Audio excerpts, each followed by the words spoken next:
안녕하십니까.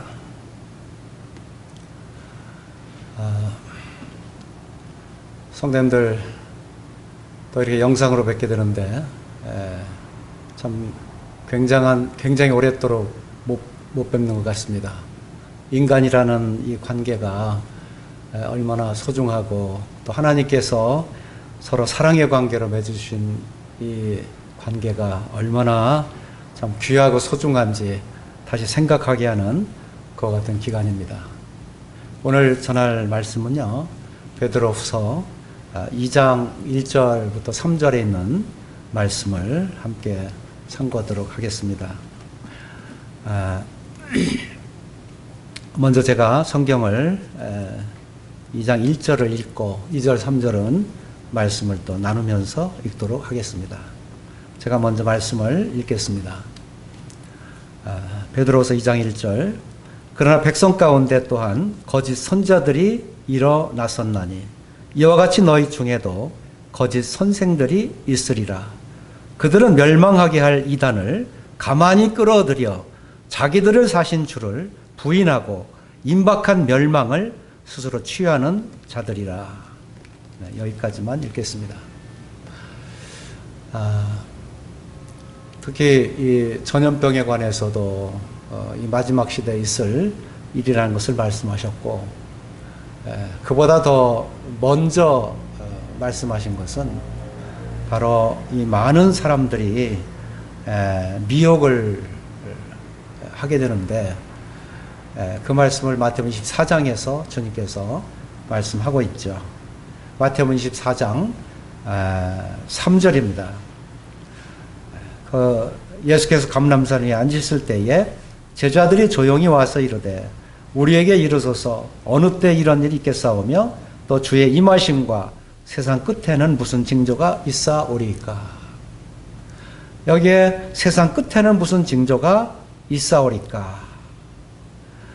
주님의 답변이, 제일 먼저 하신 답변이 바로 4절에 예수께서 대답하여 이르시되 너희가 사람의 미혹을 받지 않도록 주의하라. 많은 사람이 내 이름으로 와서 이르되 나는 그리스도라 하여 많은 사람을 미혹하리라.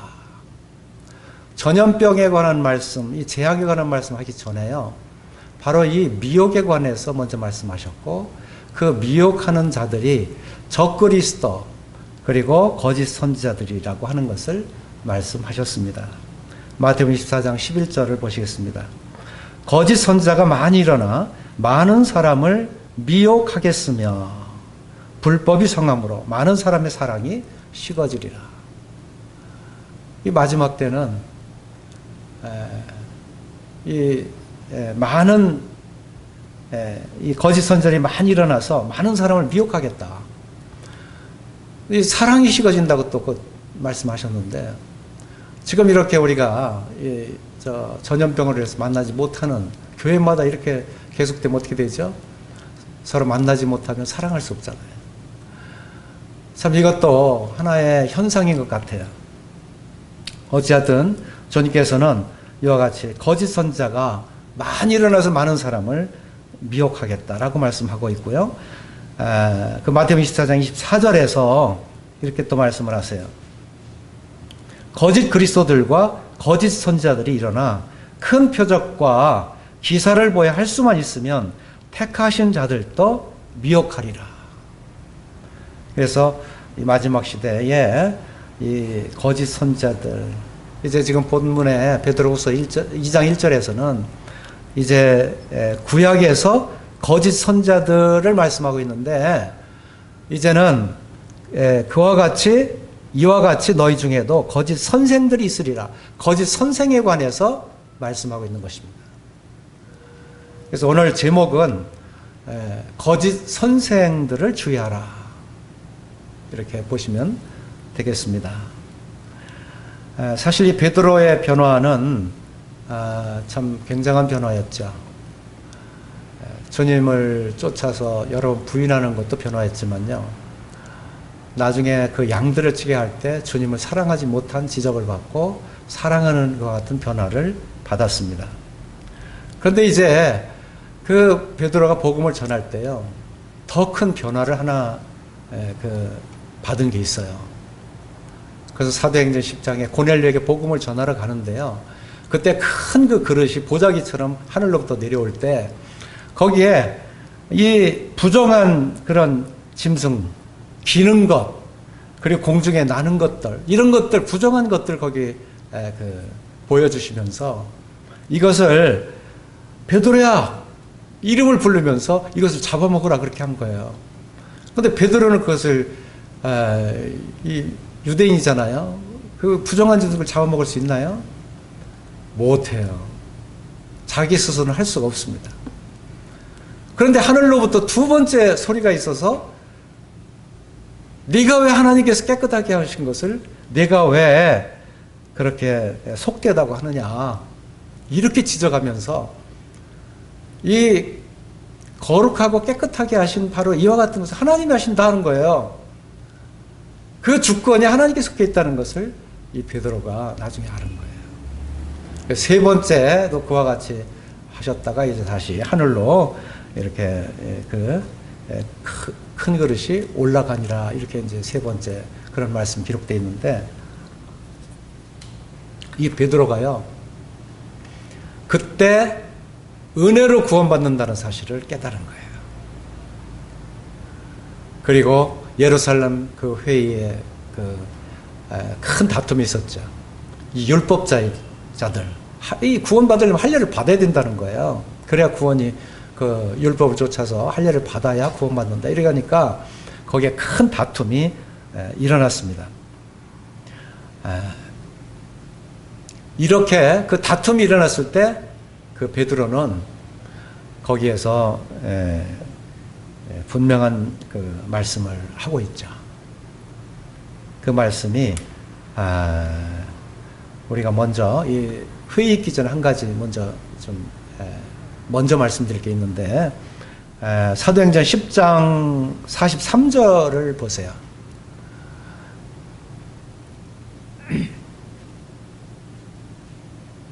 거기에 보시면 그에 대하여 모든 선지자도 증언하되 그를 믿는 사람들이 다 그의 이름을 힘입어 죄사함을 받는다 하였느니라. 여기에 이 베드로가 그 큰 그릇 큰 보자기를 본 뒤에 그를 믿는 사람들이 다 그의 이름을 힘입어 죄사함을 받는다 하였느니라. 그 사람이 누구예요? 그 이름이 어떤 이름이에요? 예수 그리스도. 바로 그 이름입니다.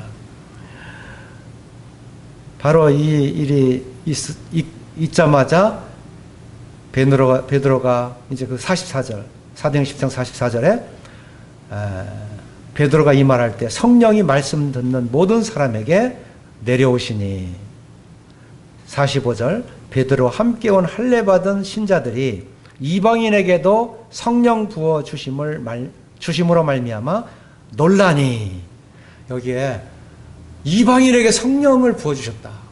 이게 얼마나 놀라운 일인지 몰라요. 그래서 이 일이 있고 나서 예루살렘 회의에 참석해서 거기에서 바나바 바울 편과 그 반대되는 율법으로 구원받아야 된다는 사람들과 다툼이 크게 일어나서 예루살렘 교회까지 와서 서로 이제 다투게 됐는데요. 그때 이 베드로가 바로 이 은혜로 믿으면 구원받는다. 믿는 자에게 성령을 주셨더니 하나님.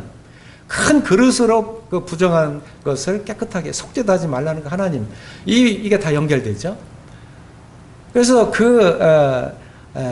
믿는 자들에게 하나님께서 이런 구원의 은혜를 주셨다고 하는 사실을 이제 깨닫게 한 것이고 예루살렘 회의 때 바로 베드로가 그와 같은 말씀을 선언하고 있는 것을 봅니다. 사도행전 15장 7절입니다. 많은 변론이 있은 후에 베드로가 일어나 말하되 형제들아 너희도 알거니와 하나님이 이방인들로 내 입에서 복음의 말씀을 들어 믿게 하시려고 여기에 이방인들로 내 입에서 복음의 말씀을 들어서 믿게 하시려고 사실 이 베드로가 이렇게 변화가 된 거예요. 이 은혜의 복음을 전하는 자가 됐어요. 참 주님께서 사람을 낳은 어부가 되게 하리라 하신 말씀이 이렇게까지 베드로를 변화시켜서 하나님을 사랑하고 주님을 사랑함으로 인해서 그 영혼까지, 그 버려진 탕자 같은 영혼까지 사랑하는 이와 같은 베드로로 변케 하신 이와 같은 사실을 볼 수가 있어요. 그래서 베드로 전서 1장 8절에 그런 말씀하죠. 예수를 너희가 보지 못하였으나 사랑하는도다. 이제도 보지 못하나 믿고 말할 수 없는 영광스러운 즐거움으로 기뻐하니 믿음의 결국 곧 영혼의 구원을 받음이라. 베드로가 이렇게 변화가 된 사람인데 지금 우리가 본문에서 보게 되면 거기에 거짓 선지자들이 이렇게 언급하면서 그 거짓 선지자들, 구약에 있었던 거짓 선지자들이죠. 2장 1절을 보겠습니다. 그러나 백성 가운데 또한 거짓 선지자들이 일어났었나니, 여기 백성 가운데 하는데 백성은 구약에 있는 백성들입니다.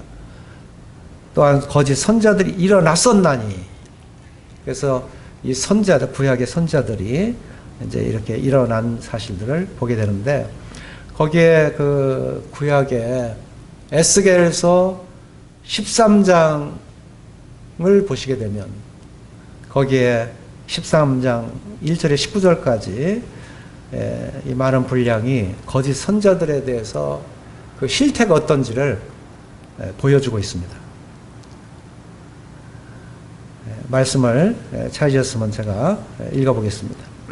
에스겔서 13장 3절에 주 여호와의 말씀에 본 것이 없이 자기 심령을 따라 예언하는 어리석은 선지자에게 화가 있을진저. 그래서 자기 마음대로 예언한다 그 말이에요. 자기 심령을 따라서 예언한다는 말씀이에요. 이렇게 자기 마음대로 예언하는 거예요. 그리고 6절 7절에 보면 여호와께서 말씀하셨다고 하는 자들이 허탄한 것과 거짓된 점괘를 보며 사람들에게 그 말이 확실히 이루어지기를 바라게 하거니와 그들은 여호와가 보낸 자가 아니라.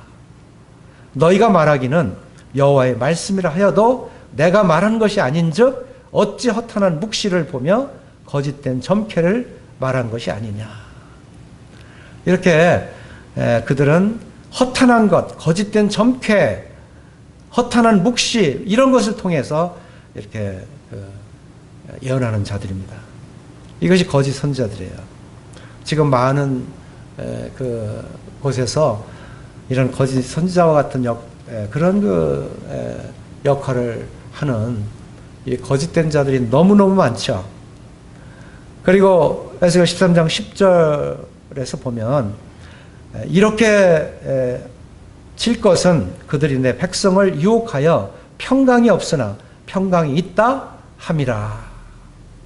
여기에 평강이 없는데 평강이 있다고 거짓 평강을 이렇게 주장하는 것이죠. 우리 주님은 우리에게 참 평강을 주세요. 우리 주님께서 우리 마음에 거할 때 우리 속에 참 우리를 자유케 하시고 우리를 평강케 하십니다. 너희가 진리를 알지니 이 진리가 너희를 자유케 하리라. 그리고 부활하셔서 주님께서 너희가 평안할지어다. 그리고 너희는 하나님과 화평하라. 그리고 우리에게 화목을 주신 하나님께 감사하리로다.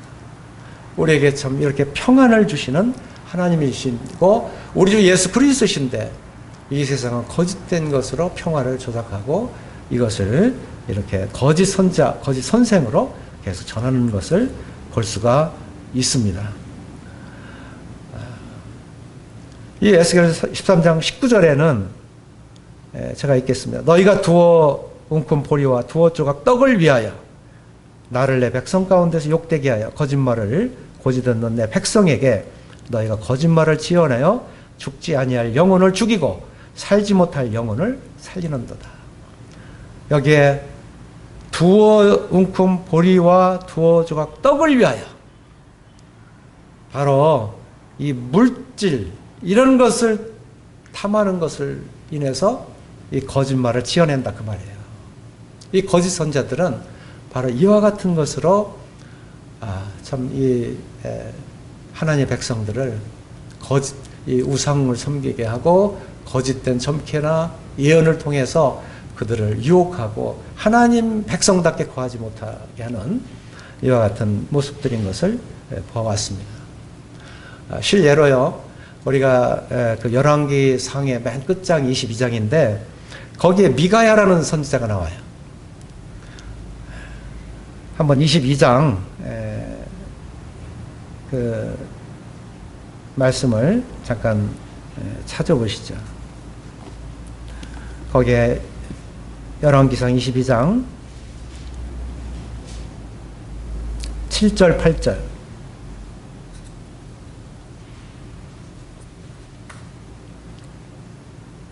여호사밧이 이르되 이외에 우리가 물을 만한 여호와의 선지자가 여기 있지 아니하니까. 이스라엘의 왕이 여호사밧 왕에게 이르되 아직도 이몰라의 아들 미가야 한 사람이 있으니 그로 말미암아 여호와께 물을 수 있으나 그는 내게 대하여 길한 일은 예언하지 아니하고 흉한 일만 예언하기로 내가 그를 미워하나이다. 여호사밧이 이르되 왕은 그런 말씀을 마소서. 여기 여호사밧이 남유다 왕입니다. 나중에 이 아합하고 서로 이 아들, 딸을 결혼시키는 이런 일들이 있었지만요. 어쨌든 이 여호사밧이 아합에게 찾아갔을 때 그 아합에게 이렇게 여호와의 선지자가 여기 있습니까? 라고 물었을 때 거기에 딱 한 사람, 이 미가야라는 한 사람이 있다라고 이 아합이 가르쳐 주었습니다. 이 참 선지자가 누군지를 알아요. 근데 이 미가야 참 선지자를 아합이 미워한다고 그랬어요. 왜냐하면 400명의 선지자가 이 아합하고 같이 있는데 그 400명이나 되는 거짓 선지자들은 아합에게 좋은 말만 계속 하는 거예요. 그걸 예언하고. 그러니까 아합 왕이 좋아했어요. 그런데 이 참 선지자 미가야는 계속 미움을 받았습니다. 그래서 이제 여호사밧 왕이 누굽니까? 유다 왕 아닙니까? 그래서 그 한 사람, 하나님께 정말 물을 수 있는 선지자 한 사람 있습니까? 그럼 그를 와서 한번 그 예언을 들어봅시다. 지금 전쟁 중에 지금 나가기로 이제 두 왕이 지금 이제 전쟁터에 나가는 그런 바로 직전인데 이 선지자한테 물어보고 나가자 해서 이제 그 미가야 선지자를 불러서 듣습니다. 그때 이 미가야 선지자가 열왕기상 22장 23절입니다. 이제 여호와께서 거짓말하는 영을 왕의 이 모든 선지자 입에 넣으셨고 또 여호와께서 왕에 대하여 화를 말씀하셨나이다. 이 미가야 선지자가 지금 참 얘기를 하는 거예요. 이 거짓말하는 영을 왕의 이 모든 선지자 입에 넣으셨다. 그러니까 여기 400명이나 있는 선지자가 다 이게 거짓 영으로 지금 예언한 자들이다. 거짓 선지자다 이렇게 지적한 것이죠. 그런데 이 전쟁에 나가는 아합에 대해서 지금 예언을 해야 되거든요. 그런데 미가야가 그렇게 말을 합니다. 여호와께서 왕에 대하여 화를 말씀하셨나이다. 화를 말씀한 거예요. 죽음을 얘기한 거다 그 말이에요. 실제 어떻게 됐습니까? 변장을 하고 아합 왕은 변장을 하고 그 전쟁터에 나갔습니다. 그런데 병사가 쏜 그 화살에 맞았어요. 결국 죽습니다. 미가야가 그 예언했을 때 아합이 나가면서 내가 평안히 돌아올 때까지 이 고생의 떡과 고생의 물을 먹이라 하고 가둬놨어. 옥에다가 이 미가야를 평안히 돌아올 때까지. 근데 이 참 선지자는 이 화가 있을 걸 얘기했잖아요. 참 선지자와 거짓 선지자의 그런 지금 하나님께서 이렇게 우리들로 하여금 참 선지자를 쫓아서 그의 말을 들으라고, 그 말이 우리에게 어려움을 주든 시험을 주든 어떠한 모습이든지 간에 그의 말을 들으라 하는 것을 우리에게 가르치는 교훈입니다. 우리 또 한 가지 이 거짓 선지자들을 말씀하겠습니다. 거기에 이제 열왕기상 17장부터 엘리야가 나오는데요. 엘리야 시대에 바알 선지자 450명과 아세라 선지자 400명이 갈멜산에서 대결하는 모습을 볼 수가 있습니다. 이 갈멜산 대결은 참 유명하죠. 제물과 제단을 놓고 이제 거짓 선지자 바알 선지자 450, 아세라는 400명, 850명 아닙니까? 850명과 한 사람 엘리야와 지금 대결하는 그 같은 모습입니다. 여기에 사람의 수가 중요한 게 아니에요. 누가 하나님의 말씀을 받았고 누가 하나님의 세우신 선지자냐, 참 선지자냐, 바로 이 선지자를 만나야 되고 우리가 선지자 편에 서서 순종의 길을 가야 됩니다. 열왕기상 18장 36절을 보겠습니다.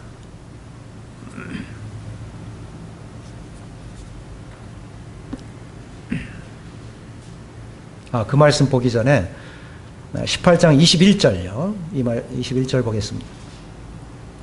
엘리야가 모든 백성에 가까이 나가 이르되 너희가 어느 때까지 둘 사이에서 머뭇머뭇하려느냐. 여호와가 만일 하나님이면 그를 따르고 바알이 만일 하나님이면 그를 따를지니라 하니 백성이 말 한마디도 대답하지 아니하는지라. 여기에 백성들이 이 바알 아세라 선지자들 850명 쪽에 갈까 아니면 엘리야 쪽에 붙을까 거기 머뭇머뭇하는 모습을 볼 수가 있습니다. 얼마나 이 바알 아합왕의 밑에서 이 거짓 선지자들 밑에 있었는지 그들의 영적 이게 상당히 침체되어 있는 거예요. 머뭇머뭇하는 이 백성들의 모습, 이 우상에 빠져 있는 백성들의 모습이라고 할 수 있죠. 근데 이제 엘리야가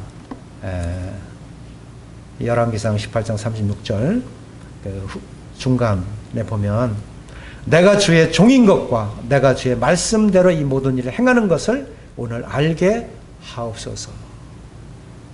하나님의 말씀을 받은 참 선지자, 그런 하나님의 능력을 힘입어서 이 선지자로서의 주님의 말씀이 임하면 그 말씀 백성에 전하고 주님께서 하라 하시는 대로 이 엘리야는 쫓았던 사람이에요. 순종했던 사람이에요. 이제 마지막 이와 같은 기도를 하나님께 아뢰었을 때 18장 38절에서 이에 여호와의 불이 내려서 번제물과 나무와 돌과 흙을 태우고 또 도랑의 물을 핥은지라. 참 선지자의 기도의 능력, 이것을 하나님께서 기도를 통해서 역사하시는 모습을 볼 수가 있습니다.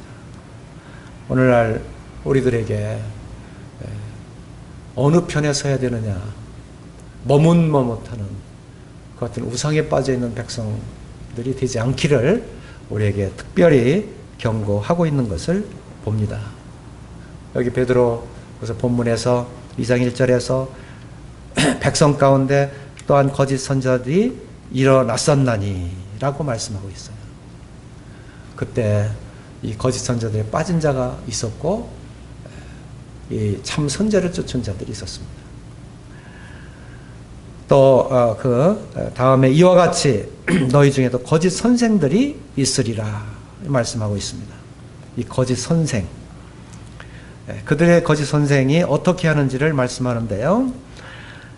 그들은 멸망하게 할 이단을 가만히 끌어들여 이 멸망케 하는 이단이다 이렇게 말씀하고 있습니다. 이단 할 때 이는 다를 이자예요. 끝단자예요. 그러니까 모든 건 다 똑같은데 이 뭔가 한 가지 중요한 부분이 다르다 하는 것을 말씀하는 거예요. 저는 이 스마트폰에서 앱에서 6월절이라는 앱을 보고 깜짝 놀랐어요. 너무 잘 만들어서 성경 그대로 앱을 만들었는데요. 정말 잘 만들었어요. 그래서 제가 그 앱을 보고 감사를 드렸어요. 그래서 이 앱을 어디서 만들었나 출처를 해보니까 하나님의 교회에서 만들었더라고요. 이야, 참 잘 만들었다. 그런데요, 하나님의 교회에 6월절을 어떻게 그렇게 참 만들어서 감사를 드리나 하는 그 근원을 찾아보니까요, 그들은요, 그 6월절을 매주 잘 지켜야만 구원을 받는다고 생각하는 거예요. 6월절 그날을 잘 지키기 위해서는 주일날 절대 빠져서는 안 되고요. 그들이 모이라고 할 때 빠져서 절대 안 됩니다. 꼭 지켜야 나중에 이것을 잘 지켜서 나중에 하나님이 기억함이 돼야만 구원을 받는다. 이렇게 여기고 있는 거예요. 자, 말씀도 똑같이 보죠. 그 영상을 볼 때 그것도 우리 모임에서 제작한다 하더라도 그 이상 잘 만들 수가 없을 것 같아요. 물론 실력이 있으면 더 잘 만들면 되지만 그 내용이 똑같다니까 성경하고. 근데 뭐가 달라요? 그들은 6월절을 통해서 구원을 받는다라고 생각하고 우리는 어떻게 생각해요? 구원받은 성도들은요. 떡과 잔을 나누는 6월절에 그 예식을 나누는 그 모습을 바라보고 우리 성도님들은 감사하죠. 떡과 잔을 나누는 그것을 통해서 십자가를 바라보고 우리 부활하신 주님을 바라보면서 하늘에 계신 하나님께 우리가 예배를 드리면서 감사와 찬양을 드리잖아요. 뭐가 다르죠? 그들은 똑같은 말씀을 놓고 그것을 지켜야 구원받는다고 여기고 있습니다. 이 구원의 은혜, 오늘 베드로 서두에 은혜의 복음, 베드로가 변화된 바로 이 구원의 복음이 바로 베드로를 변화케 하셨잖아요. 이 차이가 이단과의 차이입니다. 이단은 삼위일체를 부정하기도 하고요. 하나님의 절대적인 권위를 부정합니다. 그래서 자기가 교주로 서서 무엇을 지켜야만 구원받는다고 이렇게 유혹함으로 인해서 그들의 영혼을 다 빼앗아갑니다. 이것이 이단입니다. 특별히 신천지라고 하는 이와 같은 그 무리들이 있어요. 그들은 여기에 이 말씀대로 멸망케 할 이단을 가만히 끌어들여요. 그래서 이 교회에 누가 여기에 잠입했는지 모를 정도로 가만히 들어와서 그들에게 성경 말씀을 계속 가르치고 전하지만 그러나 그 이단스러운 것을 이렇게 얘기해 줌으로 인해서 이 성경을 확실하게 모르잖아요. 그러니까 조금 의심스러운 걸 좀 얘기하기 시작하고 이렇게 해서 혼란을 주기 시작하고 그리고 이 교회 안에서 이 집사, 장로, 목사 이런 분들을 유혹해서 결국은 이 교회를 아주 이 혼란을 일으켜서 회방하고 아주 망하게 만드는 것이죠. 이게 그들의 수법입니다. 그래서 이와 같이 그 이단이라고 하는 이런 자들이 가만히 이렇게 교회에 들어와서 참 회방을 놓는 이와 같은 것들이 이 마지막 시대에 있을 거라고 하는 것을 이 베드로가 먼저 여기에서 주지시키고 있는 것입니다. 그 다음 뭐죠? 자기들을 사신 주를 부인하고 그랬어요. 우리를 구원하신 주님을 부인하게 만들어요. 그래서 참 그리스도의 교훈에 거하지 못하도록 그리고 이제 2장 전체를 읽어보면요. 거기에 그냥 아주 계속 방종하게 만드는 거예요. 그래서 하나님의 이 교회를 참 하나님께 이렇게 진리대로 믿고 하나님의 방법대로 예배드리고 또 하나님의 그 주신 은혜를 통해서 죽었다 사신 우리 주 예수 그리스도의 말씀을 통해서 이렇게 그 소망을 갖고 주님을 섬겨야 되는데 그와 같은 것을 완전히 진리를 어지럽게 이렇게 만드는 것이죠. 그들은 구원을 받지 못한 자들이기 때문에 그러한 것으로 이 주님을 부인하게 만드는 것이죠. 그래서 임박한 이 멸망을 스스로 취하는 그런 자들이다. 이렇게 말씀하고 있습니다. 제가 그 3절에 있는 말씀 한 구절은 제가 더 말씀을 나누고 나눠야 되겠습니다. 본문 2장 3절에서 그들이 탐심으로써 지어낸 말을 가지고, 여기에 지어낸 말에 대해서 잠깐 말씀을 드리겠습니다. 우리 주님은 마태복음 4장에 보면 세 가지의 시험을 받습니다. 첫째는 이 돌이 떡이 되게 하는 그런 시험이고요. 두 번째는 우리 주님을 성전 꼭대기에 세우고 거기에서 만일 내가 하나님의 아들이어든 뛰어내려라, 이런 시험을 하세요. 이 두 번째 시험에서요, 우리가 그들의 거짓말하는 것, 그들을 유혹하는 이와 같은 모습을 제가 살펴보고자 합니다. 4장 5절을 보겠습니다. 이에 마귀가 예수를 거룩한 성으로 데려다가 성전 꼭대기에 세우고 이르되 내가 만일 하나님의 아들이어든 뛰어내리라.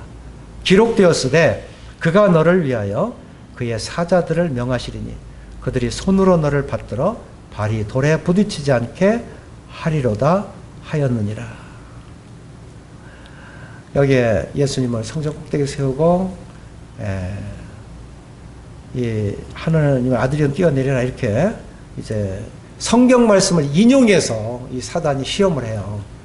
하나님의 말씀이에요. 이거 똑같이. 근데 예수님이 뭐라고 말씀하셨냐면 7절에서 예수께서 이르시되 또 기록되었으되 주 너희 하나님을 시험하지 말라 하였느니라 하시니. 여기 이건 신명기 6장 16절에 나온 말씀입니다. 만약에 예수님이 육신적인 생각을 가지고 창세기 3장에 있는 그 말씀처럼 그런 육신적인 생각을 가지고 성전 꼭대기에서 내가 하나님의 아들이면 뛰어내려라 했을 때, 그래 나 그런 능력이 있어 하고 뛰어내렸으면 어떻게 됐어요? 참 우리의 구원은 이제 영원히 이룰 수가 없는 것이죠. 그런데 주님은 이 시편 91편 11절 12절에 그 사단이 이 말씀을 들어서 하신 그 하나님의 말씀에 똑같이, 근데 이 말씀의 의미가 달라요. 이렇게 성전 꼭대기에 세우고 뛰어내려서 거기에 주의 사자들이 명예에서 그의 손을 받들어 너를 받들어 발이 돌에 부딪히지 않게 한다, 이 뜻이 아닙니다. 이 뜻은 하나님의 백성들에게 이렇게 앞으로 이 모든 전염병에서도 앞으로 구원하시고 이 성도들의 길에서 우리를 온전하게 하나님께서 보호하신다고 하는 영적인 보호의 뜻을 가지고 있는데, 이 사단은 그것을 교묘하게 육신적인 모습으로 끌어들여서 우리의 어떤 그 육신적인 권능을 행하게 하게 하고 그것을 의지하게 하고 이렇게 하는 것이죠. 이런 일에 우리가 하나님의 말씀을 보아도 우리가 주의를 해야 된다고 하는 것입니다. 참 오늘 이 거짓 선자 또 거짓 선생들에 관해서 그들이 어떻게 우리들을 유혹하는가, 또 그들의 참 모습은 어떤 것인가, 이것을 오늘 생각해 보았습니다. 이 마지막 시대 바로 이 거짓 선생들이 가만히 이단을 끌어들여서 우리를 유혹하고 또 이 세상 가운데서 유혹하는 어떤 많은 무리가 있는데, 이 가운데서 우리가 이 말씀을 기억하고 우리가 주님 말씀에만 창념하고 주님의 말씀을 통해서 우리는 하나님께 이 길을 지킴으로 영광스러운 주님의 영광을 돌리는 이와 같은 성도님이 되시기를 바라겠습니다. 감사합니다.